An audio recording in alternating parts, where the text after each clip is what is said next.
do you think? I'm allergic to that apron.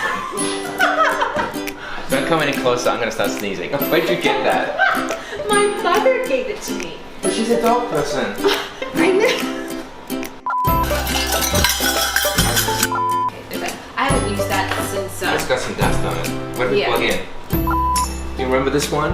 I do. And before we get started on this amazing dessert, you all have to know that Mannix is responsible for my marriage. I take full credit. And this dessert was involved. And we're gonna name it Gary's Thanksgiving Yum.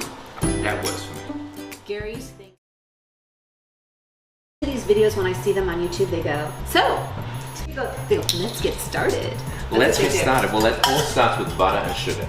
Okay. Life starts with butter and sugar. Yes. And I think what we want is about 2 cups of sugar in with like 1.5 sticks of butter. Okay. Okay. This is going to be your caramel sauce, toffee sauce. And I'm making a double batch. You can halve this recipe, but I figure what I love about this is you put down 2, one end of the table, each gets its own cake, and no one feels guilty about going for second. Because there's still stuff left. So this is actually going to be like the caramel sauce at the bottom. That's just a little bit of vanilla. So you don't even measure the vanilla, you just go... Well, I think once you get the pumpkin spice and everything else in there, like the vanilla is just like a push-up, bro. It's just like that little rounding out flavor. Stir this into a paste. We gave it a little blitz into the microwave to soften the butter but not melt it entirely. And you just want to combine it so we can spread it on the bottom of the pans. What I really love about this is it does go in the oven, and with all of the spices and the fragrances, it's cooking. Like you can do all of this part the day ahead. You can get to a certain point where you can get it done the day ahead. You do the final bit of mixing in here, it takes like 10 minutes. It's like an edible candle because the whole house is going to smell Turkey comes out. amazing. Turkey's resting, doing its own thing, gathering its wits. This goes in, and as everyone sits down to dinner, the turkey grease smell goes away and all of this kicks in. Okay, so that's roughly, this is going to cover the bottom. That's going to turn into toffee sauce. So we're going to divide this evenly. This is... Should we show them? Let's show them. It doesn't look so pretty. Okay. But it's You a don't start. have to be perfect. It's art. What's in there? So that's cranberries, cherries, some booze, some triple sec, some grated tangerine zest and juice, and some pumpkin pie spice. Nice. So that just goes over the bottom, half and half. And then the juice from this, anything that's left, we'll put with the cake batter. You could put nuts in here too, but I tend to put the nuts on afterwards, like pecans or walnuts, because I feel like this sometimes can burn with the sugar, but afterwards you can just put it on as almost like a Garnish. You got it. I really cheat on this. I don't do anything fancy about like creaming the butter and sugar and making it fluffy. It all goes in here. I use cake flour because it's a finer grind, and if you're making a cake which is meant to be all like high and lovely, it rises better because you traps more air. In this instance, you could use all-purpose flour. It just wouldn't matter. Or you could mix, because we're putting the molasses and pumpkin and everything else in. You could even mix in. You could use whole wheat flour if you wanted. Okay. Or you could sub out some nut Could flour. you do gluten-free? You could do gluten-free. It's going to sit a little flatter. But yeah, you could sub in a gluten-free as long as you've got the raising agent. It's just not going to be it's not going to have as much lift. But we have preheated the oven to 375. Right. So that's all ready to go. And chances are, I mean, it's Thanksgiving, the oven's been on all day anyway. We're going to get 3 cups of that. I'll let you do that. So dry ingredients. Yeah. We've got our flour, pumpkin pie spice, baking powder, and I'm going to put a cup of sugar, which is not a lot for cake batter, but there's quite a lot of sugar in that syrup already. So I think we can cut it back a little.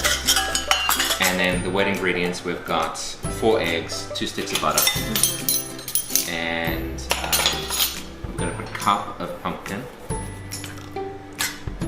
I'm going to do, this is a quick tip, if you've got some oil or butter, and you line the spoon,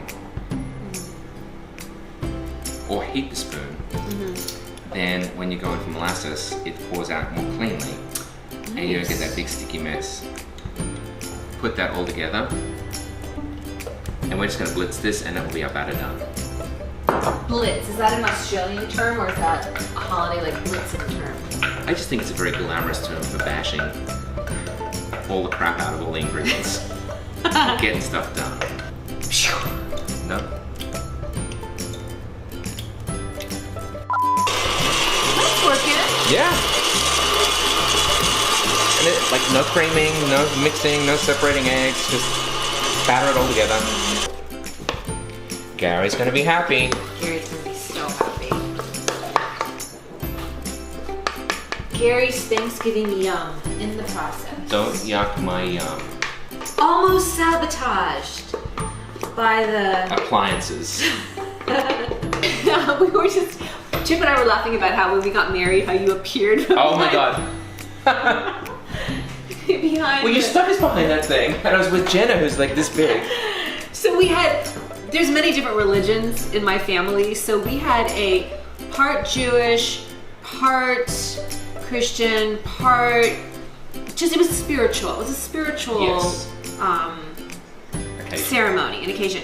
And so there was a chuppah, and you have to say it like chuppah, right? And the cantor called Chip chip.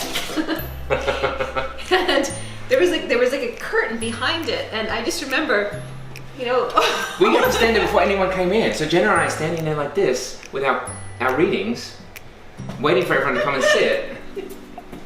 hiding behind the chuppah, and then we get out to get married, and all of a sudden, Mannix appears.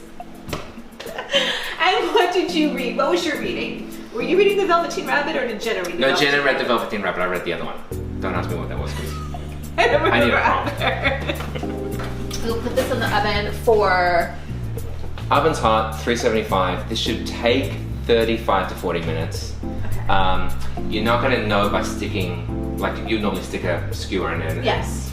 But because it's all gooey underneath anyway, it's not going to come out So clean. how do we know we just trust you? Tap it on top. If it bounces back and says hello, it's ready to come out. Okay, we'll do that. 35. While the cake is in the oven, Yes. with let's half an hour. answer some of these questions from my friends and fans. They would like some unprofessional advice from us.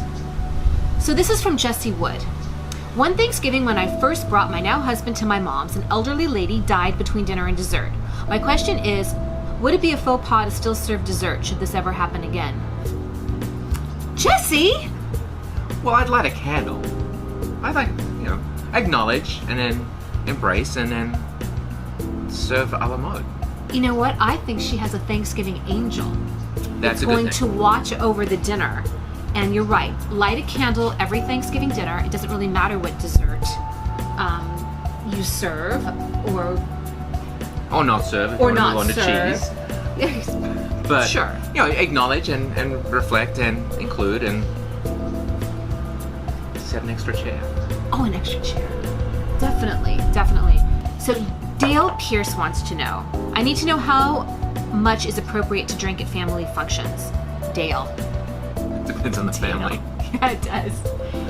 Well, it depends on the family, on their whether they want alcohol served or whether they're just forcing you into drinking alcohol through their behavior. Well, what do you think is appropriate for your family? What would you do? Oh, well, I mean, I was born in a pub. We drank. There was just everyone drank. I mean, it would be. It would be disrespectful not to drink, yes. right? When you were 5 years old, you had a martini. Well, yeah, kind of. Aaron White says, if it's dangerous to deep fry a turkey in the rain, darned Portland weather, is the garage any safer? Oh my God, have you seen those YouTube videos of what goes wrong when you deep fry turkey? No, I have not. Oh, I would rather watch that than try to deep fry turkey. I would say no. No. There you go, from the professional. This is a question from Donald Gardner. My uncle tells the same unfunny jokes every year, and his delivery gets even worse with each passing year. How do I tell him, semi-politely, that we've heard them all before and they still aren't funny? Can you sit him at the kids' table? That's good. You know, I always say that my dad is the funniest unfunny person. It's a dad's right. It's a dad's thing. But I laugh because he'll say something and it just was not funny, but because it came out of his mouth, it's funny. Or you take the wind out of their sails and you preempt it and say, oh, could you tell us that story about such and such? And then it's like you've stolen their thunder. Or you give the punchline line when you tell That's them. true. I hope you liked your answers. Make sure that you don't cancel your therapist. And make sure you get the bird out of the fridge at 8 in the morning. Yes, because Yes. it has to... Warm up. The Relax. the breasts have to warm up. Always. But in the meantime, why don't we just go check on the cakes? Okay, let's get it.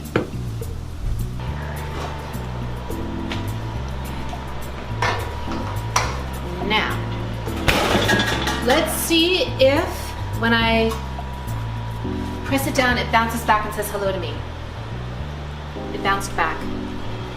It said hello. Ooh, hot. Oh, they smell so good. This is gonna be 2. Look at that. Oh, is that gorgeous? Chopped pecans on top. You can do a quick check and find out whether anyone's allergic. That is beautiful. And some custard or some ice Did you cream. toast those first, or? I roasted them just so they got a little crunchy. And then put them in a Ziploc. Happy Thanksgiving, everyone. Thank you so much, Mannix. You are so welcome. And I want everybody to go follow Mannix on his Facebook page. Can you tell them the Yes. address? It is Mannix Johnson, and I will make sure Cindy has all the details on her page as well. And he will put this recipe up on his Facebook page so that you can make this at home. Perfect.